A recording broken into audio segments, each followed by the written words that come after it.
उमरगा शहरामध्ये एक धक्कादायक आणि थरारक घटना घडली असून भर रस्त्यात धावत्या स्कॉर्पिओ गाडीने अचानक पेट घेतल्याने परिसरात एकच खळबळ उडाली। ऐश्वर्या बार समोर ही घटना घडली आहे। मिळालेल्या माहितीनुसार स्कॉर्पिओ वाहन रस्त्यावरून जात असताना अचानक इंजिन मधून धूर निघू लागला आणि काही क्षणातच गाडीला आग लागली। ही आग पाहताच परिसरातील नागरिकांमध्ये भीतीचे वातावरण निर्माण झाले। दरम्यान उपस्थित स्थानिक तरुणांनी प्रसंगावधान राखत तात्काळ धाव घेतली।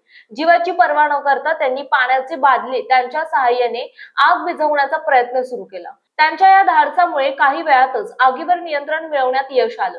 या घटनेत सुदैवाने कोणतीही जीवितहानी झाली नाही, मात्र वाहनाचे मोठे नुकसान झाले। स्थानिक तरुणांच्या समयसूचकता आणि शौर्यामुळे मोठा अनर्थ टळल्याची भावना नागरिकांमध्ये व्यक्त होत आहे। या घटनेची माहिती मिळताच संबंधित यंत्रणा घटनास्थळी दाखल झाली असून पुढील तपास सुरू आहे। जीटीव्ही मराठी जनतेचा बुलंद आवाज न्यूज चॅनलचे मुख्य संपादक विशाल देशमुख।